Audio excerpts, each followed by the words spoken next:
षडलिंग स्वरूप प्रणव का महात्म्य, उसके सूक्ष्म रूप ओमकार और स्थूल रूप पंचाक्षर मंत्र का विवेचन, उसके जप की विधि एवं महिमा, कार्य ब्रह्म के लोकों से लेकर कारण रुद्र के लोकों तक का विवेचन करके कलातीत पंचावरण विशिष्ट शिवलोक के अनिवर्चनीय वैभव का निरूपण तथा शिव भक्तों का सत्कार की महत्ता। ऋषि बोले, प्रभो महामुने, आप हमारे लिए क्रमशः षडलिंग स्वरूप प्रणव का महात्म्य तथा शिव भक्त के पूजन का प्रकार बताइए। सूत जी ने कहा, महर्षियों, आप लोग तपस्या के धनी हैं, आपने यह बड़ा सुंदर प्रश्न उपस्थित किया है, किंतु इसका ठीक ठीक उत्तर महादेव जी ही जानते हैं, दूसरा कोई नहीं।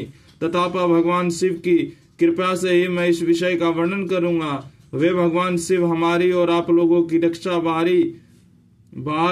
बारंबार स्वयं ही ग्रहण करे। प्र नाम के प्रकृति से उत्पन्न संसार रूपी महासागर का प्रणव इससे पार करने के लिए दूसरी नाव है, इसलिए इस ओंकार को प्रणव की संज्ञा देते हैं। ओंकार अपने या जप करने वाले साधक को से कहता है, प्रपंच नहीं वह तुम लोगों के लिए। अतः इस भाव को लेकर विज्ञानी पुरुष ओम को प्रणव नाम से जानते हैं। इसका दूसरा भाव यूं है, प्रकृष्ण न नेत वह युष्मान मोक्षम इति व प्रणव है, अर्थात तुम सब उपासकों को बलपूर्वक मोक्ष तक पहुंचा देगा। इस अभिप्राय से भी इसे ऋषि मुनि प्रणव कहते हैं। अपना जप करने वाले योगियों के तथा अपने मंत्र की पूजा करने वाले उपासकों के समस्त कर्मों का नाश करके यह दिव्य नूतन ज्ञान देता है, इसलिए भी इसका नाम प्रणव है। उन माया रहित महेश्वर को ही नव अर्थात नूतन कहते हैं। वे परमात्मा प्रकट रूप से नव अर्थात शुद्ध रूप से हैं, इसलिए प्रणव कहलाते हैं। प्रणव साधक को नव अर्थात नवीन शिव स्वरूप कर देता है, इसलिए भी विद्वान पुरुष उसके प्रणव के नाम से जानते हैं, अथवा प्रकट रूप से नव दिव्य परमात्मा ज्ञान प्रकट करता है, इसलिए वह प्रणव है। प्रणव के दो भेद बताए गए हैं, स्थूल और सूक्ष्म। एक अक्षर रूप जो ओम है उसे सूक्ष्म प्रणव जानना चाहिए, और नमः शिवाय इस 5 अक्षर वाले मंत्र को स्थूल प्रणव समझना चाहिए। जिसमें 5 अक्षर व्यक्त नहीं है वह सूक्ष्म है, और जिसमें 5 अक्षर सुस्पष्ट है रूप से व्यक्त है वह स्थूल है। जीवन मुक्त पुरुष के लिए सूक्ष्म प्रणव के जप का विधान है, वही उसके लिए समस्त साधनों का सार है। यद्यपि जीवन मुक्त के लिए किसी साधन की आवश्यकता नहीं है, क्योंकि वह सिद्ध रूप है, तथापि दूसरों की दृष्टि में जब तक उसका शरीर रहता है तब तक उसके द्वारा प्रणव जप की सहजा साधना स्वतः होती रहती है। वह अपनी देह का विलय होने तक सूक्ष्म प्रणव मंत्र का जप और उसके अर्थभूत परमात्मा तत्व का अनुसंधान करता रहता है। जब शरीर नष्ट हो जाता है तब वह पूर्ण ब्रह्म स्वरूप शिव को प्राप्त कर लेता है, यह सुनिश्चित बात है। जो अर्थ का अनुसंधान न करके केवल मंत्र का जप करता है उसे निश्चय ही योग की प्राप्ति होती है। जिसने 36 करोड़ मंत्र का जप कर लिया हो उसे अवश्य योग प्राप्त हो जाता है। सूक्ष्म प्रणव के ह्रस्व और दीर्घ काल के भेद से 2 रूप जानने चाहिए, अकार उकार मकार बिंदु नाद शब्द काल और कला। इनसे युक्त जो प्रणव है उसे दीर्घ प्रणव कहते हैं, वह योगियों के ही हृदय में स्थित होता है। मकार पर्यंत जो ओम है वह ओम इन 3 तत्वों से युक्त है, इसको हर्षव प्रणव कहते हैं। आ शिव से वो शक्ति है, और मकार इन दोनों की एकता है, वह त्रितत्व रूप है। ऐसा समझकर ह्रस्व प्रणव का जप करना चाहिए। जो अपने समस्त पापों का क्षय करना चाहता है उनके लिए इस ह्रस्व प्रणव का जप अत्यंत आवश्यक है। पृथ्वी जल तेज वायु और आकाश ये 5 भूत तथा शब्द स्पर्श आदि इसके 5 विषय ये सब मिलकर 10 वस्तुएं मनुष्य की कामना के विषय हैं। इनकी आशा मन में लेकर जो कर्मों का अनुष्ठान में संलग्न होते हैं वे 10 प्रकार के पुरुष प्रवृत्त अथवा प्रवृत्ति का मार्गी कहलाते हैं, तथा जो निष्काम भाव से शास्त्र विहित कर्मों का अनुष्ठान करते हैं वह निर्वृत्त अथवा निर्वृत्तगामी कहे गए हैं। प्रवृत्त पुरुषों का ह्रस्व प्रणव ही जप करना चाहिए और निर्वृत्त पुरुषों को दीर्घ प्रणव का वैत्यो तथा अन्य मंत्रों के आदि में इच्छानुसार शब्द और कला से युक्त प्रणव का उच्चारण करना चाहिए। वेद के आदि में और दोनों संध्याओं की उपासना के समय भी ओंकार उच्चार करना चाहिए। प्रणव का 9 करोड़ जप करने से मनुष्य शुद्ध हो जाता है। फिर 9 करोड़ का जप करने से वह पृथ्वी तत्व पर विजय पा लेता है। तत्पश्चात पुनः 9 करोड़ का जप करके वह जल तत्व को जीत लेता है। पुनः 9 करोड़ जप से अग्नि तत्व पर विजय प्राप्त कर लेता है। तदंतर फिर 9 करोड़ का जप करके वह वायु तत्व पर विजय हो जाता है। फिर 9 करोड़ के जप से आकाश को अपने अधिकार में कर लेता है। इसी प्रकार 9 करोड़ का जप करके वह कर्मस्य गंध रस रूप स्पर्श और शब्द पर विजय प्राप्त कर लेता है। इसके बाद फिर 9 करोड़ का जप करके अहंकार को भी जीत लेता है। इस तरह से 108 करोड़ प्रणव का जप करके उत्कृष्ट बोध को प्राप्त हुआ पुरुष शुद्ध योग का लाभ करता है। शुद्ध योग से युक्त होने पर वह जीवन मुक्त हो जाता है, इसमें संशय नहीं है। सदा प्रणव का जप और प्रणव रूपी शिव का ध्यान करते करते समाधि में स्थित हुआ महायोगी पुरुष साक्षात शिव ही है, इसमें संशय नहीं। पहले अपने शरीर में प्रणव के ऋषि छंद और देवता आदि का न्यास करके फिर जप आरंभ करना चाहिए। अकार आदि मृतिका का वर्णों से युक्त प्रणव का अपने अंगों में न्यास करके मनुष्य ऋषि हो जाता है। मंत्रों के 10 संस्कार मात्र कन्या तथा षड दुआ शोधन आदि के साथ संपूर्ण न्यास फल उसे प्राप्त हो जाता है। प्रवृत्ति तथा प्रवृत्ति निर्वृत्ति से मिश्रित भाव वाले पुरुषों के लिए स्थूल प्रणव का जप ही अभिष्ट साधक होता है। क्रिया तप और जप के योग से शिव योगी 3 प्रकार के होते हैं, जो कर्मस्य क्रिया योगी, तप योगी और जप योगी कहलाते हैं।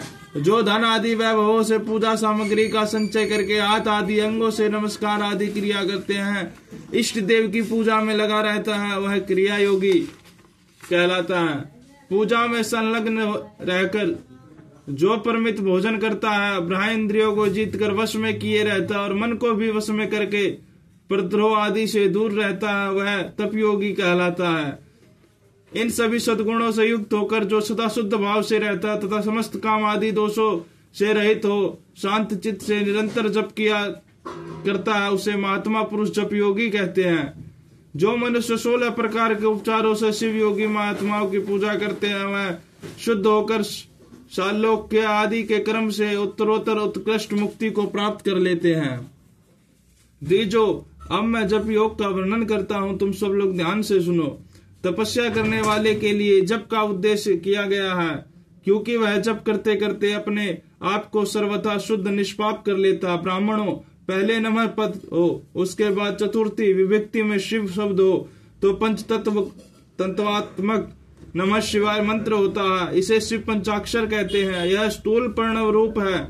इस पंचाक्षर के जप से ही मनुष्य संपूर्ण सिद्धियों को प्राप्त कर लेता है। पंचाक्षर मंत्र के आदि में ओंकार लगाकर ही सदा उसका जप करना चाहिए। द्विजो, गुरु के मुख से पंचाक्षर मंत्र का उपदेश पाकर जहाँ सुख पूर्वक निवास किया जा सके, ऐसी उत्तम भूमि पर महीने के पूर्व पक्ष शुक्ल में प्रतिपदा से आरंभ करके कृष्ण पक्ष की चतुर्दशी तक निरंतर जप करता रहे। माघ और भादो के महीने अपना विशिष्ट महत्व रखते हैं।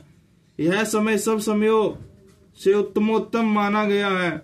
साधक को चाहिए कि वह प्रतिदिन एक बार परिमित भोजन करे, मौन रहे, इंद्रियों को वश में रखे और अपने स्वामी एवं माता पिता की नित्य सेवा करे। इस नियम से रहकर जप करने वाला पुरुष 1 सहस्त्र जप से शुद्ध हो जाता है, अन्यथा वह ऋणी होता है। भगवान शिव का निरंतर चिंतन करते हुए पंचाक्षर मंत्र का 5 लाख जप करे। जप काल में इस प्रकार ध्यान करे। कल्याण दाता भगवान शिव कमल के आसन पर विराजमान है। उनका मस्तक श्री गंगा जी तथा चंद्रमा की कला से सुशोभित है। उनकी बाएं जांघ पर आदिशक्ति भगवती उमा बैठी है। वहां खड़े हुए बड़े बड़े गण भगवान शिव की शोभा बढ़ा रहे हैं। महादेव जी अपने 4 हाथ में मृग मुद्रा, टंक तथा वर एवं अभय की मुद्राएं धारण किए हुए हैं। इस प्रकार सदा सब पर अनुग्रह करने वाले भगवान सदा शिव का बारंबार स्मरण करते हुए हृदय अथवा सूर्य मंडल में पहले उनकी मानसिक पूजा करके फिर पूर्वाभिमुख हो पूर्वोक्त पंचाक्षर विद्या का जप करे। उन दिनों साधक सदा शुद्ध कर्म ही करे और दुष्कर्म से बचा रहे। जप की समाप्ति के दिन कृष्ण पक्ष की चतुर्दशी को प्रातः काल नित्य कर्म करके शुद्ध एवं सुंदर स्थान में शोच संतोष आदि नियमों से युक्त हो शुद्ध हृदय से पंचाक्षर मंत्र का 12 सहस्त्र जप करे। तत्पश्चात 5 सप्त नेक ब्राह्मणों का जो श्रेष्ठ एवं शिव भक्त हो वर्ण करे। इनके अतिरिक्त एवं श्रेष्ठ आचार्य परवर का भी वर्ण करे। और उसे सांब सदाशिव का स्वरूप समझे। ईशान, तत्पुरुष, अघोर, वामदेव तथा सदैवजात इन पांचों के प्रतीक का स्वरूप 5 ही श्रेष्ठ और शिव भक्त ब्राह्मणों का वर्णन करने के पश्चात पूजन सामग्री को एकत्र करके भगवान शिव का पूजन आरंभ करे। विधि पूर्वक शिव की पूजा संपन्न करके होम आरंभ करे। अपने ग्रह सूत्र के अनुसार सुखांत कर्म करके अर्थात परिसमूहन, उपलेपन, उल्लेखन, मृद उद्धरण और अभियोक्षण इन 5 भू संस्कारों के पश्चात वेदी पर स्वाभूमि के मुख अग्नि को स्थापित करके कुशकंडी का के अनंतर प्रज्वलित अग्नि में आज्य भागांत आहुति देकर प्रस्तुत होम का कार्य आरंभ करे।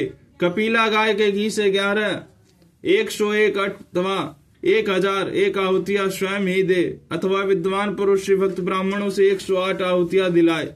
होम कर्म समाप्त होने पर गुरु को दक्षिणा के रूप में 1 गाय और बैल देना चाहिए। ईशान आदि के प्रतीक रूप जिन 5 ब्राह्मणों का वर्णन किया गया हो उनको ईशान आदि का स्वरूप भी समझने तथा आचार्यों को सांब सदाशिव का स्वरूप माने। इसी भावना के साथ उन सबके चरण धोए और उनके चरणोदक से अपने मस्तक को सींचे।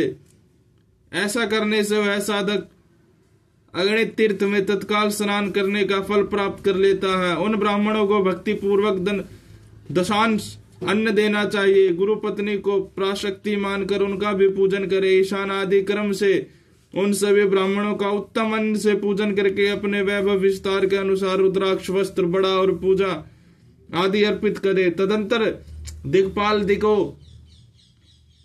दिक्पालादि को बलि देकर ब्राह्मणों को भरपूर भोजन कराए। इसके बाद देवेश्वर शिव से प्रार्थना करे, अपना जप समाप्त करे। इस प्रकार पुरुष चरण करके मनुष्य उस मंत्र को सिद्ध कर लेता है। फिर 5 लाख जप करने से समस्त पापों का नाश हो जाता है। तदंतर पुनः 5 लाख जप करने पर अतल से लेकर सत्यलोक तक 14 भुवने पर क्रमशः अधिकार प्राप्त हो जाता है। यदि अनुष्ठान पूर्ण होने के पहले बीच में ही साधक की मृत्यु हो जाए तो वह परलोक में उत्तम भोग भोगने के पश्चात पुनः पृथ्वी पर जन्म लेकर पंचाक्षर मंत्र के जप का अनुष्ठान करता है। समस्त लोकों का ऐश्वर्य पाने के पश्चात वह मंत्र को सिद्ध करने वाला पुरुष यदि पुनः 5 लाख जप करे तो उसे ब्रह्म जी की समीप्य प्राप्त होता है।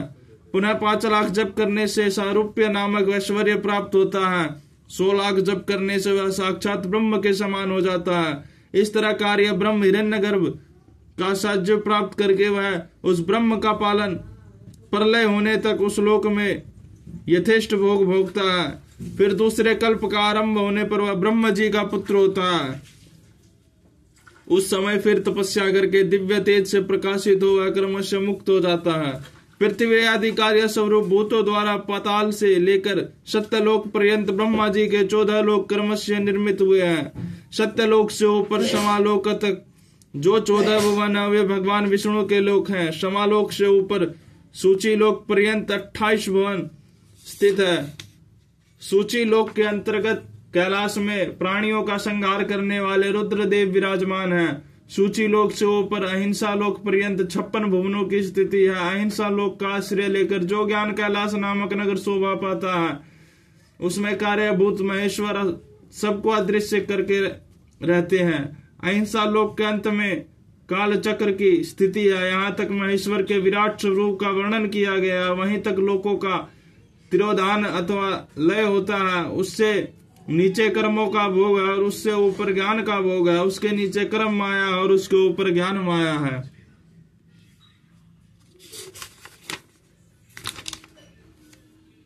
अब मैं कर्म माया और ज्ञान माया का तात्पर्य बता रहा हूँ। माँ का अर्थ है लक्ष्मी, उससे कर्म भोग यात प्राप्त होता है, इसलिए वह माया अथवा कर्म माया कहलाती है। इसी तरह माँ अर्थात लक्ष्मी से ज्ञान भोग यात अर्थात प्राप्त होता है, इसलिए उसे माया या ज्ञान माया कहा गया है। उपयुक्त सीमा से नीचे नश्वर भोग है और उपयुक्त ऊपर नित्य भोग है। उससे नीचे ही तिरोधान अथवा लय है, ऊपर नहीं। वहां से नीचे ही कर्ममय पाशों द्वारा बंधन होता है, ऊपर बंधन का सदा अभाव है। उससे नीचे ही जीव सकाम कर्मों का अनुसरण करते हुए विभिन्न लोकों और योनियों में चक्कर काटते हैं। उससे ऊपर के लोकों में निष्काम कर्म का ही भोग बताया गया है। बिंदु पूजा और तत्पर रहने वाले उपासक वहां से नीचे के लोकों में ही घूमते हैं। उसके ऊपर तो निष्काम भाव से शिवलिंग की पूजा करने वाले उपासक ही जाते हैं। जो एकमात्र शिव की ही उपासना में तत्पर हैं वे उससे ऊपर के लोकों में जाते हैं। वहां से नीचे जीव कोटि है और ऊपर शिव ईश्वर कोटि। नीचे संसारी जीव रहते हैं और ऊपर मुक्त पुरुष। नीचे कर्म लोक है और ऊपर ज्ञान लोक। ऊपर मद और अहंकार का नाश करने वाली नम्रता है, वहां जन्म जनित तिरोधान नहीं है। उसका निवारण किए बिना वहां किसी का प्रवेश संभव नहीं है। इस प्रकार तिरोधान का निवारण करने से वहां ज्ञान शब्द का अर्थ ही प्रकाशित होता है। अधिभौतिक पूजा करने वाले लोग उससे नीचे के लोकों में ही चक्कर काटते हैं। जो आध्यात्मिक उपासना करने वाले हैं वे उसके ऊपर को जाते हैं।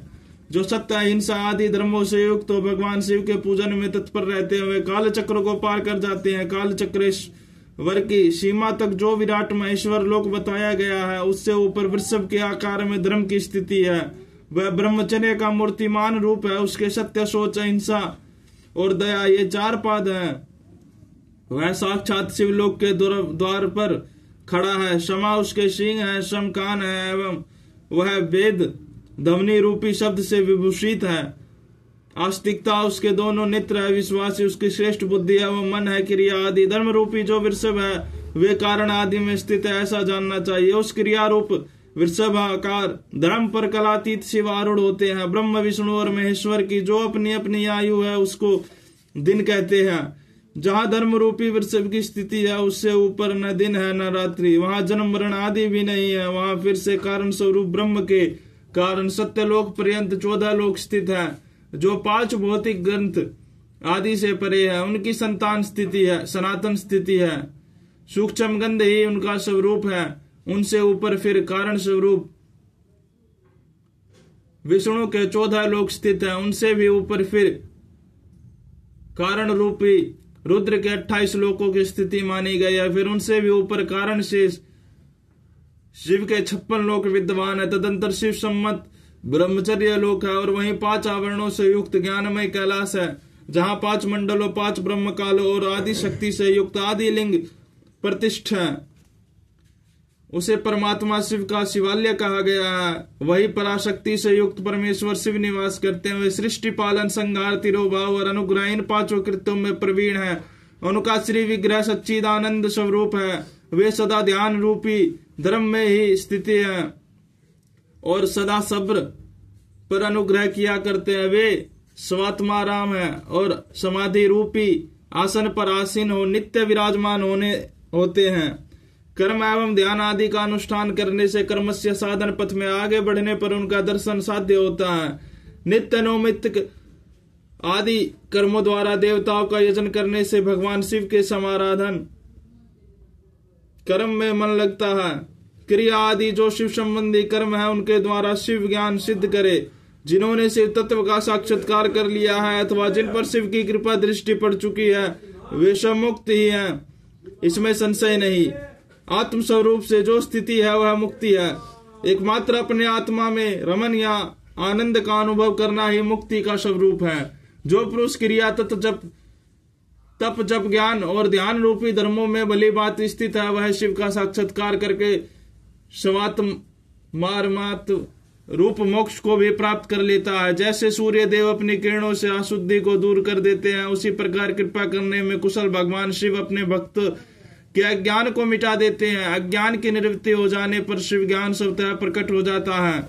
शिव ज्ञान से अपना विशुद्ध स्वरूप आत्मा रामत्व प्राप्त होता है और आत्मा रामत्व की सम्यक सिद्धि हो जाने पर मनुष्य कृत्य हो जाता है। इस तरह यहाँ जो कुछ बताया गया वह पहले मुझे गुरु परंपरा से प्राप्त हुआ था। तत्पश्चात मैंने पुनः नंदीश्वर के मुख से इस विषय को सुना था। नंदी स्थान से परे जो सब संवेद शिव वैभव है उसका अनुभव केवल भगवान शिव को ही है। साक्षात शिव लोक के उस वैभव का ज्ञान सबको शिव की कृपा से ही हो सकता है, अन्यथा नहीं, ऐसा आस्तिक पुरुषों का कथन है। साधक को चाहिए कि वह 5 लाख जप करने के पश्चात भगवान शिव की प्रसन्नता के लिए महाभिषेक एवं नैवेद्य निवेदन करके शिव भक्तों का पूजन करे। भक्ति की पूजा से भगवान शिव बहुत प्रसन्न होते हैं। शिव और उनके भक्तों में कोई भेद नहीं है, वह साक्षात शिव स्वरूप ही है। शिव स्वरूप मंत्र को धारण करके वह शिव ही हो गया रहता है। शिव भक्त का शरीर शिव रूप ही होना चाहिए। शिवरूप ही है, अतः उसकी सेवा में तत्पर रहना चाहिए। जो शिव के भक्त हैं वे लोक और वेद की सारी क्रियाओं को जानते हैं। जो क्रमश जितना जितना शिव मंत्र का जप कर लेता है उसके शरीर का उतना ही उतना शिव का सामीप्य प्राप्त होता है, इसमें संशय नहीं। शिव भक्त स्त्री का रूप देवी पार्वती का ही स्वरूप है। वह जितना मंत्र जपती है